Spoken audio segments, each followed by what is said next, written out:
यह कहानी एक लड़के की है जो 24 साल का लड़का है, जो सेठ के यहाँ पर नौकरी करता था। उसके माँ बाप इस दुनिया में नहीं थे। जिंदगी बड़ी परेशानी में चल रही थी। वह रोज काम करने जाता था, रोज पैसे कमाकर घर आता था। एक दिन उसने देखा कि एक बूढ़ा फकीर अपनी पीठ पर 3 गठरी लेकर एक शहर से दूसरे शहर की ओर जा रहा था। वह काफी बूढ़े भी थे और काफी देर से वह यूं ही सफर कर रहे थे और आखिरकार कुछ दूर और सफर करने के बाद वह चलते चलते थक कर एक पेड़ के नीचे बैठ गए। तभी उनकी नजर एक नौजवान युवक पर पड़ी जो उसी रास्ते से जा रहा था और वह भी उसी दिशा में जा रहा था जिस दिशा में उन बूढ़े फकीर को जाना था। तभी वह लड़का उन बूढ़े फकीर के पास से होकर गुजरा। इस पर वह फकीर उस लड़के से कहते हैं, सुनो बेटा, क्या तुम मेरी थोड़ी सी मदद कर सकते हो? यह गठरी बहुत भारी है और मैं बूढ़ा हो चुका हूं। मैं ज्यादा समय तक इनका बोझ नहीं उठा सकता और मैं बहुत थक चुका हूं, तो क्यों ना तुम मेरे एक गठरी को ले लो और मुझे उस दूसरे गांव तक पहुंचा दो। इसके बदले में मैं तुम्हें 3 स्वर्ण मुद्राएं दूंगा। वह लड़का उन फकीर की सारी बातें सुनता है और उन फकीर से कहता है, कोई बात नहीं बाबा, मैं आपकी मदद करने के लिए तैयार हूं। कहिए, आपको कहां जाना है?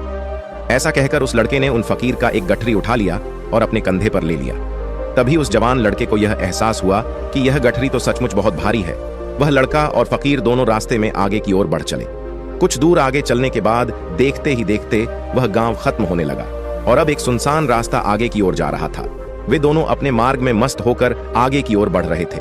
जब भीड़ से पूरी तरह से अलग हो गए तो वह लड़का उन फकीर से कहता है, बाबा, इस गठरी में आखिर ऐसा क्या रखा है जो यह गठरी इतनी वजन है? इस पर वह फकीर आदमी उस लड़के को जवाब देते हुए कहते हैं, कुछ नहीं बेटा, बस इसमें तांबे के कुछ सिक्के भरे हुए हैं, इसी कारण यह गठरी बहुत वजन है। उन फकीर की यह बात सुनकर वह लड़का मन ही मन सोचने लगा, लगता है यह बाबा जरूर कोई व्यापारी है, तभी तो इतने सारे तांबे के सिक्के लेकर चल रहे हैं। और फिर तभी उसके मन में एक ख्याल आया कि मुझे क्या करना है, मुझे तो खाली यह गठरी दूसरे गांव तक पहुंचाना है, बस इतना ही। जैसे ही उसके मन में यह ख्याल आया, उसने तांबे के सिक्कों का वह ख्याल मन से निकाल दिया और अपनी धुन में मस्त होकर वह आगे की ओर चलने लगा। चलते चलते कुछ और समय बीता और वे दोनों एक नदी के किनारे जा पहुंचे। वह लड़का हट्टा कट्टा था और काफी चुस्त और तंदुरुस्त भी था, इसलिए वह बिना सोचे समझे उस नदी में उतर जाता है। किंतु वह फकीर अब भी किनारे पर ही खड़े थे। इस पर वह लड़का उन फकीर से कहता है, क्या हुआ बाबा, चलिए आइए, हमें यह नदी पार करनी होगी, तभी तो हम उस गांव तक पहुंच पाएंगे। इस पर वह फकीर उस लड़के से कहते हैं, मैं जानता हूं बेटा कि हमें यह नदी पार करनी ही होगी, लेकिन जैसा कि तुम जानते हो मैं अब बूढ़ा हो चुका हूं और 2-2 ठेले लेकर मैं यह नदी पार नहीं कर सकता। कहीं मेरा पांव फिसल गया तो क्या होगा? क्या तुम मेरी एक और गठरी ले सकते हो? मैं तुम्हें इसके बदले भी 3 स्वर्ण मुद्राएं दूंगा। इस पर वह लड़का मुस्कुराते हुए उन फकीर से कहता है, बाबा, आप मुझे शर्मिंदा कर रहे हैं। यदि आप मुझे स्वर्ण मुद्राएं ना भी दें तो भी मैं आपका कार्य अवश्य करूंगा। मैं आपको उस दूसरे गांव तक जरूर पहुंचाऊंगा। इस पर वह फकीर मुस्कुराते हुए उस लड़के से कहते हैं, बेटा, तुम तो बड़े ही भले इंसान लगते हो। इतना कहकर उन्होंने वह दूसरी गठरी भी उस लड़के को थमा दी। उस लड़के ने जब वह दूसरी गठरी अपने कंधे पर रखी तो वह गठरी भी उसे बहुत ज्यादा भारी लगी, लेकिन उसने वहां पर कुछ नहीं कहा। जैसे तैसे उन दोनों ने नदी पार की। नदी पार करने के बाद बातों बातों में ही उस लड़के ने उन फकीर से कहा, बाबा, आखिर इस दूसरी गठरी में क्या है? यह गठरी भी बहुत वजन है। इस पर वह फकीर उस लड़के को जवाब देते हुए कहते हैं, बेटा, इसमें चांदी के सिक्के हैं, इसी कारण यह गठरी भी बहुत वजन है। उन फकीर की यह सारी बातें सुनकर अब उस लड़के का दिमाग तेजी से काम करने लगा था। वह यह सोच रहा था कि एक गठरी में तांबे के सिक्के हैं और दूसरी में चांदी के। ऐसा प्रतीत होता है मानो यह फकीर बाबा कहीं दूर से आ रहे हैं और उन्होंने अपनी सारी जमीन जायदाद बेचकर यह सारे सिक्के इकट्ठे किए हैं, तभी तो वह इतना धन लेकर चल रहे हैं। लेकिन वह लड़का उन फकीर से कुछ नहीं कहता और वे दोनों चुपचाप मार्ग में आगे की ओर बढ़ते चले जाते हैं। कुछ दूर आगे बढ़ने के बाद एक बार फिर एक सुनसान रास्ता आता है। उस सुनसान रास्ते को देखते ही उस लड़के के मन में तरह तरह के विचार उत्पन्न होने लगे। वह यह सोचने लगा, अरे, यह तो सुनसान जगह है। अगर मैं यह सिक्के लेकर यहाँ से भाग जाऊं तो यह फकीर मुझे कब तक आएंगे? मुझे नहीं लगता कि मुझे यह फकीर कभी पकड़ पाएंगे और यहाँ पर कोई भी नहीं है जो इनकी मदद कर पाए। और वैसे भी यह बहुत सारे सिक्के हैं, मैं इनसे एक अच्छी दुकान खरीद सकता हूँ, अपना नया व्यापार शुरू कर सकता हूँ। और वैसे भी यह बूढ़ा फकीर अब इन पैसों का क्या करेगा? इससे अच्छा तो मैं ही इन्हें रख लेता हूँ। वह लड़का यह सब बारे में सोच ही रहा था, तभी अचानक उसे खुद पर आश्चर्य हुआ। अरे, मैं यह क्या सोच रहा हूँ? यह फकीर बाबा ना जाने कहां से आ रहे हैं और क्या कंजूसी करके इन्होंने इतने सारे पैसे इकट्ठा किए होंगे। मुझे इनका फायदा नहीं उठाना चाहिए, मुझे ऐसा नहीं करना चाहिए। उसने कुछ देर के लिए तो अपने मन के विचारों को काबू कर लिया। लेकिन कुछ देर बाद उसके मन के विचार उस पर देखते ही देखते हावी होने लगे। वह लड़का 2 ठेले लेकर उन फकीर के पीछे पीछे चल रहा था और कुछ दूर आगे चलने के बाद एक पहाड़ी आई। उस पर वह फकीर बाबा उस लड़के से कहते हैं, बेटा यह पहाड़ी मैं नहीं चढ़ पाऊंगा, मैं काफी बूढ़ा हो चुका हूं और मेरे घुटनों में दर्द हो रहा है। यदि तुम मेरी तीसरी गठरी भी ले लो तो मैं तुम्हें 3 और स्वर्ण मुद्राएं दूंगा, लेकिन याद रखना इसे कहीं गिराना मत, कहीं यह गठरियां खुल ना जाए।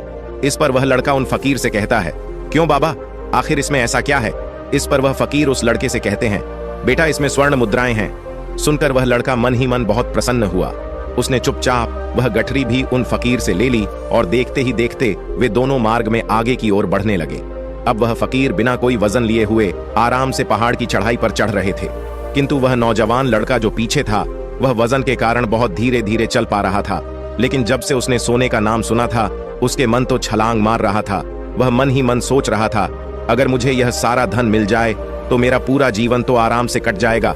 वैसे भी यह बाबा तो बूढ़े हो चुके हैं, भला इन्हें इतने पैसों की क्या जरूरत है, इनका जीवन तो वैसे भी कट चुका है। मैं एक काम करता हूँ, यह सारे पैसे लेकर यहाँ से भाग जाता हूँ। लड़के के मन में अनगिनत विचार उठ रहे थे। लड़के का मन अब उसकी बुद्धि पर पूरी तरह से हावी हो चुका था और उस लड़के का मन अपनी बात को सही साबित करने के लिए उससे कुछ भी कह रहा था। और तभी उस लड़के के मन में एक और विचार उत्पन्न हुआ और अब की बार वह लड़का यह सोच रहा था, लगता है यह फकीर बाबा कोई चोर है, वरना इनके पास इतनी सारे स्वर्ण मुद्राएं कहां से आएंगे। अगर यह कोई व्यापारी होते तो भला यह इस तरह से पैदल यात्रा तो नहीं करते, और अगर इनके पास इतने सारे पैसे थे तो यह कोई ना कोई साधन भी तो अवश्य कर सकते थे। लगता है यह कोई चोर है और चोर से चोरी करने में भला क्या बुराई है। यह सोचता हुआ वह लड़का अब उन फकीर से तेजी से आगे की ओर बढ़ रहा था और देखते देखते वह फकीर से आगे भी निकल चुका था। और वह यह सोच रहा था कि जैसे ही इस पहाड़ की ढलान आएगी मैं 3 गठरियां लेकर भाग जाऊंगा। इससे यह सारे पैसे मेरे हो जाएंगे और मेरी गरीबी भी हमेशा हमेशा के लिए दूर हो जाएगी। मैं जो चाहूंगा मैं वह कर पाऊंगा, मेरे पास बहुत सारा धन होगा। और देखते देखते वह दोनों पहाड़ की चोटी पर पहुंच गए और अब ढलान का रास्ता शुरू होने वाला था। तभी वह लड़का उन फकीर से नजरें बचाकर वह 3 गठरियां लेकर भागता हुआ आगे बढ़ गया। अब उसे अपना शरीर बहुत हल्का महसूस हो रहा था, मानो उसे उन 3 गठरी का वजन तक न मालूम पड़ रहा हो। काफी दूर दौड़ते दौड़ते किसी तरह से वह अपने आप को बचते बचाते अपने घर पहुंचा। उसके खुशी का कोई ठिकाना नहीं था। उसने सोचा, क्यों ना मैं जल्दी जल्दी इन गठरियों में से वह सारे पैसे निकाल लूं। यह सोचकर जब उसने गठरियां खोली तो पहली गठरी में उसे लोहे से जंग भरे हुए सिक्के मिले। यह देखकर उसे यकीन नहीं हुआ। इस पर उसने फटाफट दूसरी गठरी भी खोल डाली, उसमें भी उसे लोहे के जंग लगे हुए सिक्के ही निकले। यह सब देखकर वह लड़का बड़ा हैरान था। आखिर यह सब क्या हो रहा है? उन फकीर ने तो मुझसे और ही कुछ कहा था।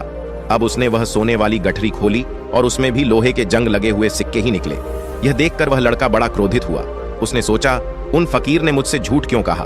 उन्होंने मुझसे ऐसा क्यों कहा कि एक में तांबे के सिक्के हैं, एक में चांदी के और तीसरे में स्वर्ण मुद्राएं हैं? वह यह सब सोच ही रहा था कि तभी उसकी नजर उस थैले में पड़े एक पत्र पर पड़ी। उसने वह पत्र उठाया और उस पत्र में लिखा था, यह पूरा नाटक ईमानदार व्यक्ति की खोज करने के लिए रचा गया है और मैं इस राज्य का राजा हूं। मेरी कोई संतान नहीं और इसीलिए मैंने यह षड्यंत्र रचा है ताकि मैं अपने राज्य में किसी एक ऐसे ईमानदार व्यक्ति की खोज कर सकूं जो मेरे बाद इस राज्य का राजा बन सके और इस राज्य भार को संभाल सके। और इस राज्य का भार वही संभाल सकता है जो पूरी तरह से ईमानदार हो, जिसके मन में किसी प्रकार का कोई लालच ना हो। इतना पढ़ते ही वह लड़का जोर जोर से चिल्लाने लगा। वह सर पकड़कर बैठ गया। वह यह जानता था कि यदि वह अपने मन के विचारों पर काबू कर लेता तो उसका जीवन संवर सकता है, लेकिन वह अपने मन के विचारों पर काबू नहीं कर पाया। दोस्तों, महात्मा गौतम बुद्ध कहते हैं कि मन ही सब कुछ है। आप जो सोचते हैं वही बनते हैं। इसलिए आपका सबसे बड़ा दुश्मन भी आपको उतना नुकसान नहीं पहुंचा सकता जितना कि आपके मन के यह अनियंत्रित विचार पहुंचा सकते हैं। महात्मा गौतम बुद्ध कहते हैं, अपने भीतर ध्यान से देखो। हमारे भीतर जो विचार चल रहे हैं वही विचार शब्द बनते हैं और शब्द कर्म के रूप में प्रकट होते हैं। बार बार दोहराने पर कर्म बर्ताव में बदलता है और धीरे धीरे समय के साथ बर्ताव चरित्र में परिवर्तित हो जाता है और यही चरित्र हमारे भाग्य का निर्माण भी करता है। इसलिए हमें हमेशा अपने विचारों के प्रति सजग होना बहुत आवश्यक है। हमें जागरूक होना बहुत आवश्यक है। हमें यह जानना जरूरी है कि हमारे मन में किस प्रकार के विचार आ रहे हैं। आगे महात्मा गौतम बुद्ध कहते हैं कि कमजोरी हमेशा छोटे विचार से शुरू होती है। यह एक बीज के रूप में होती है और यदि इस बीज को नष्ट ना किया जाए तो यह छोटा सा विचार बहुत जल्द ही एक विशाल वृक्ष का रूप ले लेता है। और हमारी बुद्धि की सोचने और समझने की क्षमता को पूरी तरह से नष्ट कर देता है। जिस प्रकार आपने इस कहानी में देखा किस प्रकार उस जवान लड़के का मन उस पर हावी हो चुका था और उसकी सही और गलत सोचने की क्षमता पूरी तरह से नष्ट हो चुकी थी, जिसके कारण वह यह समझ नहीं पाया कि उसे क्या करना चाहिए, और उसके लालच ने उसके भीतर इतनी ऊर्जा भर दी कि वह तीनों गठरी उठाकर इतनी तेजी से वहां से आगे भी बढ़ गया। इसीलिए जब आपके मन में पहली बार कोई गलत विचार उत्पन्न हो तभी उसे जड़ से उखाड़ देना चाहिए, अन्यथा वह विशाल वृक्ष का रूप लेगा और आपको किसी न किसी गलत राह पर वह ढकेल ही देगा। आप चाहकर भी उसे रोक नहीं पाएंगे। लेकिन जब आपके मन में यह प्रश्न उठ रहा होगा कि हम भला अपने मन के विचारों को कैसे नियंत्रित करें, हमारा मन तो इतना चंचल है, वह इतना शक्तिशाली है कि वह हम पर हावी हो ही जाता है, हम चाहकर भी उस पर नियंत्रण नहीं कर पाते। इसके जवाब में महात्मा गौतम बुद्ध हमें दो बातें समझाते हुए कहते हैं कि पहली बात, सही इरादा विकसित करो।